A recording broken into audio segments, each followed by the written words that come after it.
Okay, so I'll call the Board of Selectmen meeting to order. Today is June 15th, 2016.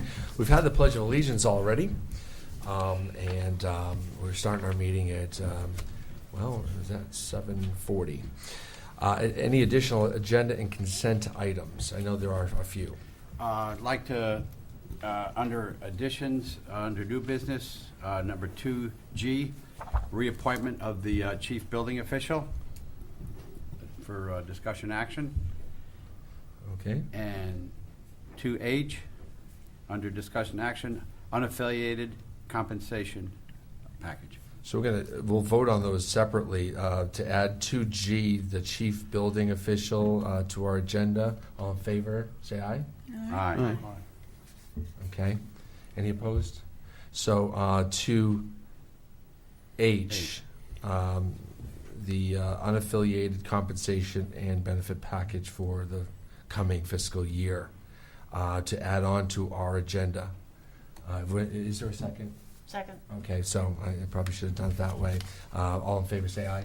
Aye. Any opposed to that? So we're adding that on to our agenda. I also, do we want to move the agenda around a little bit on, well, we have a lot of school. Can we folks move here. the resolution Board Ed School project up? Yeah, let's to move A? that. Since we have a lot of folks here for that. Let's move that ahead, the resolution to, in front of 2A, so 2AA, if you will. So we'll hear that first under new business. We have a couple lawyers here. We get anxious when that happens, so we'll move that up and get the lawyers home. Thank you. Delegations. Anyone like to speak to the commission? Mr. Rando, I see your hand.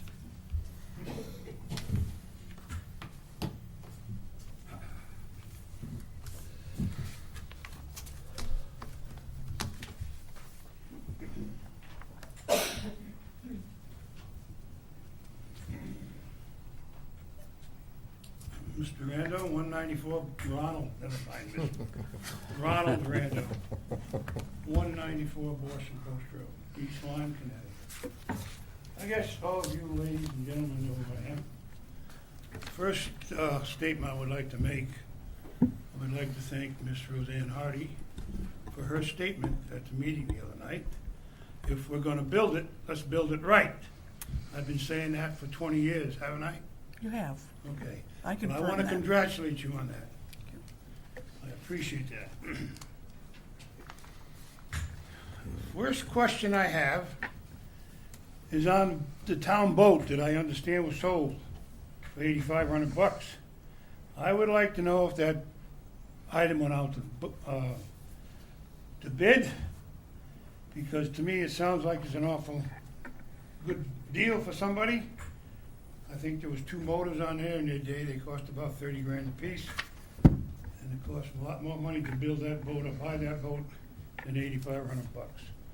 So that's one thing I would like to know. And the second thing is I took a stroll on your boardwalk last week. And everybody says it's nice. It probably is nice. But I see that we got PVC up there for railings. Now, I don't understand this, sir. We spend over a lot of money on that boardwalk. The railroad's got beautiful cement columns, railings, and we got PVC up there. You know, I've been against this project for a long time because when I sat on this board, it came forward with Andy Pappas, and the town voted on 5,300 feet of boards, 17 feet high, 14 feet wide, and lights. Well, we got nothing of that down there now, and we probably got 20 million invested, which Mr. Nickerson tells me I'm wrong, but I'll bet you if you sit down and add all the town time the townspeople put in there, it comes pretty close to it with the railroad. So, there's something else I had in my mind and I forgot. I'm sorry, I'm getting kind of forgetful in my old age. The other thing was, At that meeting that I attended, and I spoke up about delegations, but that's not what I'm talking about right now. Our first selectman said we only have 12% of commercial business in the town of East Lyme. Well, I wonder whose fault that is. Because over the years, we could have had UPS here, but we didn't get it. FedEx just bought 20 acres of land in Middletown. And I understand UPS just bought some land in Old Lyme. Just look around these towns, all the businesses are moving in around good old East Lyme. Costco, I think 2008, they started to come in, wanted to come in East Lyme. And here it is, 2016. And I see they're on the board tomorrow night to get an okay. 8 years to get a business in the town of East Lyme. But then you people come through every year and run away, raise taxes on the hard-working people in this town. Reach into our pocket all the time. There's another business that wants to go in town. Something like 22 to 24 million bucks. And that's almost 5 years at a cost of over 100,000 bucks. And I have been lied to on the different problems why it's not here. But that's not the problem. Problem lies out that door and down the stairs. That's the problem we've had in this town for a long time. A long time. People downstairs don't know how to talk to people. They don't have any idea. They don't know how to talk to them nicely. And when it comes to repairing schools, I know we got all kinds of different projects out there that people want to get done. Well, I got a book. My wife gets a book from Germany every month or every other month, and I read it. It's a pretty good book. There was a hell of an article in there this month about Fredericksburg in Texas, settled by the Germans in 1873. And over the years, they built 44 schools. 44. And out of those 44, they're still using 12. They're still being used. They must have been taken care of, repaired when they were needed, not money spent somewhere else. But that's pretty good. 44 schools and 12 still in existence, settled by the Germans, the most industrious people that I know. I'm married to one. And the last thing I'm going to say, sir, and this is to our first selectman. I understand we had a gentleman here last meeting that wanted to give a presentation, and you told him he had 5 minutes. Well, I'm going to time the school people and the rest who are giving a presentation tonight, and you better not go over 5 minutes. And I'm still going to be around and be a thorn in your back, because I don't think that we should be cut to 5 minutes. And as Harry Truman once said, if you can't take the heat, get out of the kitchen. So that's for you, Mr. First Selectman. Thank you. Would anyone else like to speak? Any other delegations? Yes, Jen.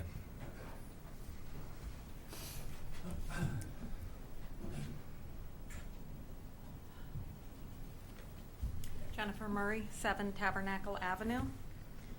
I'm here tonight to ask you to vote against the Board of Education resolution and stop this plan in its tracks now.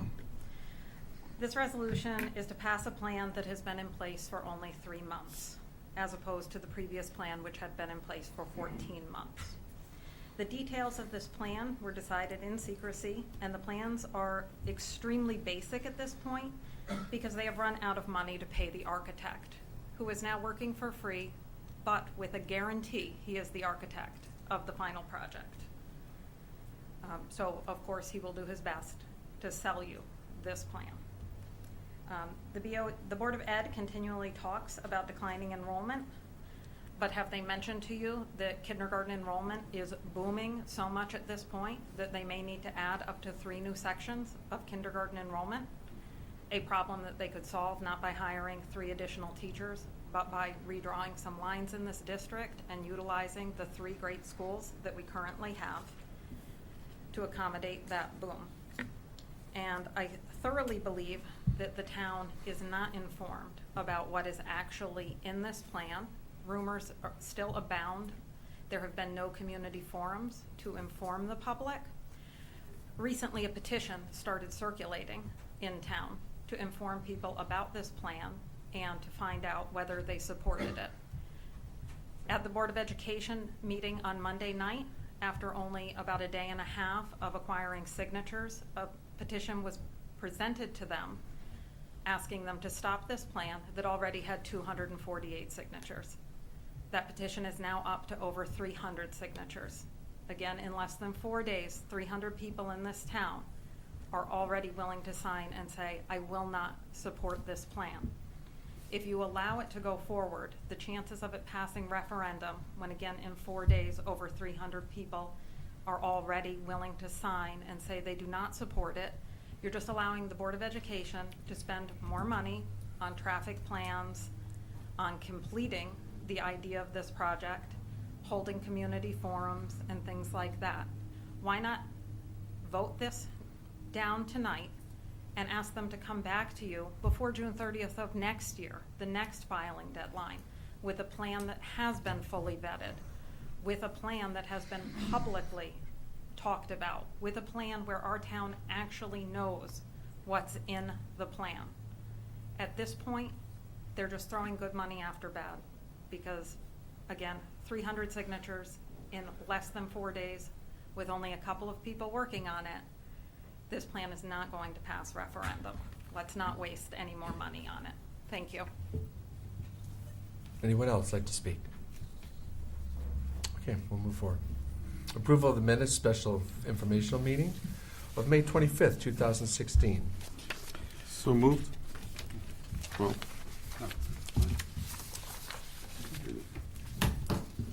I have a Do you want motion. to- Did I get so Yeah, moved? I'll move to approve the minutes of the special informational session as submitted for May 25th, 2016.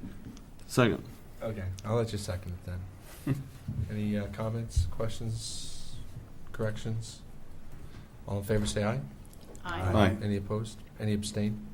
Approval of the minutes regular meeting to June 1st, 2016. Move to approve the minutes of the meeting of June 1st, 2016 as submitted.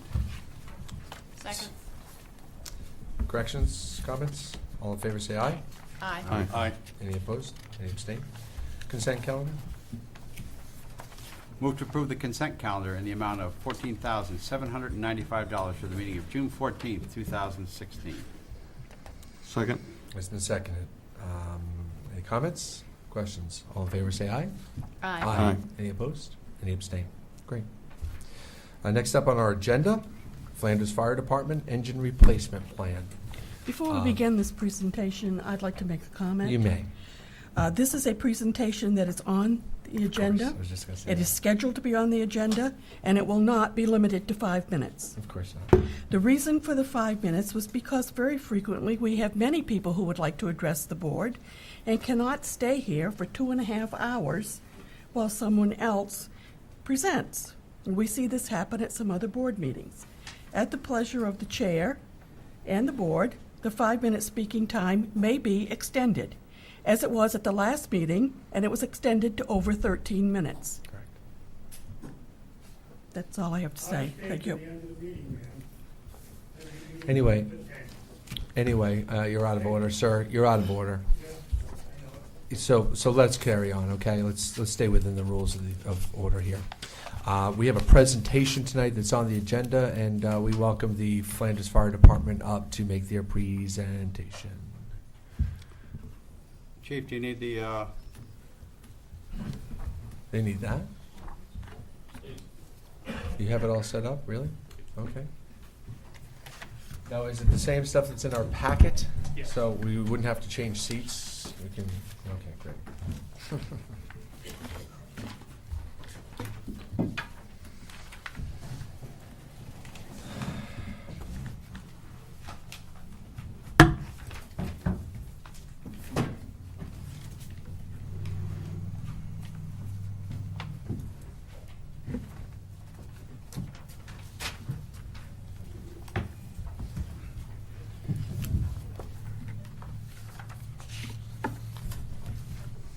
Mr. Ricks, sure. For those of you who know me, my name is William Ricks. I'm a volunteer at the Flanders Fire Department. I'm also the president and the assistant chief there. And I'm not sure if that microphone is picking up. Are you guys able to hear him in the back? No. Yeah, so you're going to really just Okay. have to, I've noticed that all night. I don't know if that microphone's even working. How about now? That sounds like it is, but. Tap it, just see if it's even, Yeah. yeah, it's on. You're just going to have to get into it. All right. My name is William Ricks. I'm president and assistant chief of the Flanders Fire Department. I know some of you on the board. Tonight we're here to discuss the replacement of our Engine 1 and Engine 2, most specifically our Engine 2, which is currently out of service for safety reasons. Everybody got a packet, I believe, last week in the mail, through the town mail. So I won't have to go through each slide intensely unless you want to have any questions. So go ahead, Jim, if you want to go. Currently, Engine 1 and Engine 2 replacement proposal. The Flanders Department is proposing the replacement of both engines. They are both Spartan chassis built by 3D Manufacturing, which is a company that's no longer in business. Engine 1 is a 1995 with 23,000 miles on it, roughly 3,000 hours of operation, 1,000 gallons of water it carries with a 1,500 GPM pump. And Engine 2 is a 93 with 41,000 miles on it, 2,800 hours of operation. That carries 1,500 gallons of water and also has a 1,500 gallon per minute pump. Both of them are showing their age. In the last 6 years, we've spent approximately $43,000 in repairs between the two of them, roughly $28,500 alone just for Engine 2. Both bodies of the rigs have severe twists. You'll see in pictures coming up. Engine 1 currently has a split fuel tank, which we got an estimated repair cost of around $10,000. Both of them are showing heavy rust and corrosion of the bodies. B-22 has chronic brake problems and is another reason why it's currently out of service right now. It most recently, prior to that, had severe steering problems that we spent, off the top of my head, I don't know what the bills were, but it's included in that $28,000 to try and fix that. And then most recently, major safety issues with the pump. We had a fire at 204 Flanders Road, and we couldn't get in the pump, and we had members on the second floor during fire conditions that had to back out because they become untenable, and we had no water to protect them. So not only are we talking about our residents, we're talking about the volunteers that protect our residents. NFPA states that lifespan on an engine is 20 years. Engine 2 is currently 23 years old, and 21 is 21 years old. NFPA is what? National Fire Protection Association. Thank you. So like I said, Engine 2 is currently out of service for the reasons of the water problems we had at 203 Flanders Road.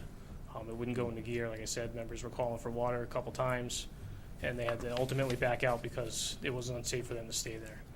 After that, we sent it out to repair. It was $1,000 of transmission work, I believe. And when it went to go for its pump test, it instantly failed and wasn't able to pull a draft, and they had water shooting out of almost every pipe in behind the panel. The latest quote to repair that is almost $8,000, and after talking to them, they said even with that repair, they're not guaranteeing that it's going to pass or be fixed. That's $8,000 after the $1,000 we just spent on top of the other $28,000 that were in the hole for it already. To continue throwing good money at this rig is a waste. As you can see in the pictures, you can see the cracks in the body, the rust and the corrosion we have. They don't show well on the screen. Oh, there you can. So there, you can show Engine 1 is off by 1.5 inches and a body twist. And some people might say it's the floor. It's not the floor. We moved them around. Engine 2 is a little bit more severe. So we talked about refurbishing Engine 2, and we believe it cannot be refurbished due to the DOT regulations. The weight that it carries, it should have a dual axle in the back, and it doesn't. There's no way to refurb it and abide by the new DOT laws. And the wheels, the tires that are on the front of it are oversized to compensate for the weight when it was built because there wasn't the laws that they have now, and that's why we're wearing through tires that much quicker. We went to Shipmans to talk about refurbishing, who, that's all they do now. They no longer sell fire apparatus. They only do refurbishing, and they said that they won't even touch it. It's not worth the money or the time, and they advised against it. So we also went to New England, who is our vendor for fire engine and ladder truck repair. We currently have 4 pieces of apparatus from this company in town, between us and Niantic. According to NFPA, our engine is not a candidate for refurbishment because of its age and safety laws.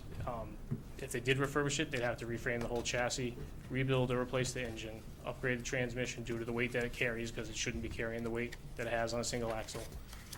They would also have to talk about replacing the entire pump, drive shafts, release valves, water tank, et cetera. And most currently, the braking system, they're saying the whole thing's gonna have to be replaced, and suggested we get a DOT inspection as soon as possible, because they refuse to drive it. So to do a refurbishment on engine 2, the estimate is $300,000 to $350,000, and it's gonna be out of service for a whole year. It'll still carry the 1993 service date, so the second it comes back in service, it still won't comply with current NFPA standards. Usually when people do refurbishing, they do it at 12 and 15 years, and they can get a couple more years out of it, and it only costs you $150,000 to $200,000 tops, and you can get another 10 years out of it. We didn't refurb anything at 12 to 15, and now that we've waited so long, it's beyond that point. So there's a letter from, that one's from the president of New England Fire Equipment, who we do our business with, basically stating that the same, all the same reasons that I just pointed out before. It's in there if you guys want to read it. We looked for used vehicles with a 1,250-gallon tank and a 1,500-gallon per minute pump. The reason we look for 1,250 is, so engine 1's 1,000 gallons, which is okay on a single axle. Engine 2 is 1,500 right now on a single axle, and that won't cut it with current standards. So the biggest tank you can get with a single axle is 1,250. We looked on the internet. We called a couple other different used fire truck sales places. Nobody's coming close to it without having the same ages that we already have now, and then just going to continue to have problems. Fortunately, we purchased the tower when we did, I believe it was last year. And if we purchase 2 engines, there is a cost savings, and I'm going to get into that in the next couple slides. But if we do them out of, I believe, we'll see it on the next slide. They're both slated to be replaced next year. Well, actually, they were supposed to be replaced in this year that we're in, and it got pushed back, and the numbers got changed. But they won't all come due at the same time like they have been. Just going back to ISO, our current town rating is a 4, 1 being the best. A 1, Hartford carries a 1 because they're a fully staffed fire department with manpower and everything else. So we rate a 4 between manpower and training and everything. I'm waiting for a phone call back, but we're looking to drop a lot more from a 4 if we lose an engine in town. A few examples of why we need a second engine in Flanders and carry all the water. The bigger buildings, Flanders Plaza, Latimer Brook, the 4 hotels we have, Stop and Shop, Industrial Park, those are all the commercial places. Gateway Commons, Costco coming soon. NFPA sets your fire rates as far as ISO and everything goes on your fire load of the building and how many gallons per minute it would take if that building was 70 to 80% fully involved, and those gallon per minute numbers come in with the fire engines that your town carries. So a few examples of bigger areas in town that have no hydrants. I-95 is our big one. Darrow's Ridge, those are huge houses. There's those hydrants up there. Grassy Hill Road, Larchwood, King James, Alexander. We had the fire last year on Cardinal Road. There's no hydrants on there. We had to stretch almost 3,000 feet of 5-inch to create our own water main just to get to that house. Had we not had both our engines and Niantic's, we would have come up short. Niantic carries 750 gallons of water on their engines because the majority of their district is hydrants. They don't have to worry about water within 400 feet of every hydrant. You know, we have, we'll go on, get ahead of myself. Yeah. So, like I said, we're looking for a 1,250. Niantic carries 750. So the Flanders district has approximately 16 square miles of non-hydrant areas, and that's roughly 20 miles of actual roads with no hydrants. We're looking to purchase 2 1,250-gallon tanks, which we wouldn't be giving up any water. We would gain on one and lose on the other, and our water capacity would stay the same. Purchasing 2 engines, once will create a cost savings as opposed to buying them separate times. There will be no engineering cost to build the identical engine. You can build them a year apart, and the replacement of the apparatus in the future so that they don't all come due at the same time, like I said before. Having 2 identical rigs will also help save on training time and wear and tear on the apparatus. You won't have to train on both because they'll be identical. Maintenance issue shouldn't be a problem with hopefully having the same manufacturer for all apparatus. Like I said earlier, our ladder truck is from Schmiel, and Nyack has 3 other rigs from Schmiel. And they are currently our contracted vendor for apparatus maintenance and repair. The committee at the firehouse, we developed the needs for what we needed. As far as the tower ladder, we received a demo. We got all the bells and whistles on it that we didn't ask for, we didn't want, but received anyway at a greatly reduced rate. Had we taken delivery of a truck with less options to our specific specs, it would have cost about the same just because of engineering costs. When we designed the new engines, we kept cost in mind at all times and basically spec'd out the bare bones of what we need to operate and keep everybody safe and still continue to provide the same level of service that we have now. The original capital improvement plan had both engines to be replaced in this current budget. Engine 2 was supposed to be $700,000 and engine 1 was $675,000. Those numbers are highly inflated and not even close to what we'd be looking to spend. We're looking for roughly $480,000 each. You know, it's $415 less than the original protection plan. So the current plan has $500,000 each in the upcoming 17-16 budget. So we're looking for still $480,000, you know, around $960,000. New England Fire Equipment, who is our vendor and repair maintenance, is building a demo to our current. They took our specs for an engine and they're building it as a demo. Now they did this with the chance that we may or may not buy it and they'll have to sell it to somebody else. But we can take this demo off their hands for $469,847, and then we're budgeting roughly for $10,000 for the radios, chargers, Knox box installation, stuff we didn't account for in the ladder truck. So we're looking at $480,000 for the purchase of one. Now, if I know we're a month away to make a vote on this, but if we decided tonight that we wanted to buy that rig, they don't want the money, they don't want anything down until the rig is actually delivered in our hands. And then the side light to that is they will build us an identical engine a year from now at the exact same price and not want the money until it's delivered. If we wait, they're talking 5 to 7% cost increase, which is over $500,000 before you start adding in the stuff that we have to transfer over, like the radios, the chargers. So last year we were earmarked for 1.3 for the ladder truck, and we only spent 1.1 with a savings of $150,000. We're not looking to just spend money to spend money. We're only looking for what we need to keep operating. So that demo that they're currently building is on the line and will be done in mid-September, so we can take delivery by end of September, October. It's just whether nobody else is on the line for it, nobody else is looking at it. It's for us if we want it, and then if we tell them that we can't afford it or we can't get it, then they'll look for other people. But they don't want anything unless we actually say we're going to buy it and take delivery. Just a rough outline of what we're looking at. 2 identical engines. Both of them, it'll be more compartment storage. Same size tank on the 2 of them instead of the 2 mixed match that we have now. They'll still both have 1,500 gallon per minute pumps. And the way they're set up, they'll design for a safer, for us on the highway, for protecting us as well. Just, and some views you guys got in your packets.